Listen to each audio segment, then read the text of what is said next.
नाज़रीन आदाब, अक्स परवाज की ताज़ा तरीन खबरों, मरासिलों, तज्ज़ियों और तबसरों में आपका इस्तकबाल। मैं हूँ आपकी मेज़बान हैया वानी। राज्यसभा के अपोजिशन लीडर गुलाम नबी आज़ाद समेत जम्मू कश्मीर के 4 अरकान को रिटायर होने पर विदाई दी गई। इस दौरान वज़ीर आज़म नरेंद्र मोदी गुलाम नबी आज़ाद की खिदमात का तज़किरा करते हुए जज्बाती हो गए। वहीं आज़ाद ने कहा कि उन्हें हिंदुस्तानी मुसलमान होने पर फख्र है।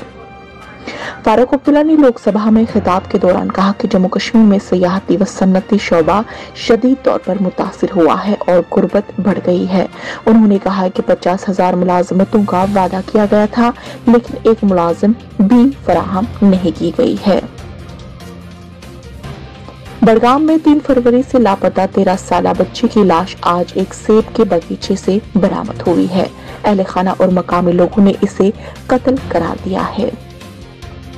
जम्मू कश्मीर की तारीख में पहली बार होने वाले डीडीसी इंतखाबात में गुपकार अलायंस की उम्मीदवार समीना आदिल ने पीपल्स डेमोक्रेटिक पार्टी के मैंडेट पर कंगन से जीत हासिल की। ताहम आज कंगन में एक सियासी हलचल देखने को मिली जब नौमंतखब डीडीसी मेंबर ने अचानक गुपकार अलायंस से लाताल्लुकी का इजहार करते हुए इल्जाम लगाया कि उनके साथ जो वादे किए गए उन्हें पूरा नहीं किया गया।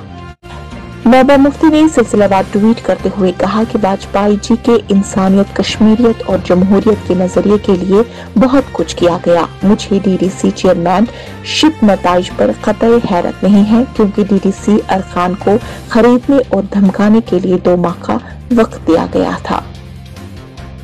गुरेज में आज दोपहर से ताजा बर्फबारी का सिलसिला शुरू हुआ। इसी वजह से इलाके में सर्दी की शिद्दत में मजीद इजाफा हो गया है। आखिरी इत्तला मिलने तक इलाके में बर्फबारी का सिलसिला जारी था। नाज़रीन, था आज का खबरनामा। फिलहाल दीजिए मुझे इजाजत, कल इसी वक्त होगी मुलाकात। तब तक बने रहे अक्स परवाज के साथ।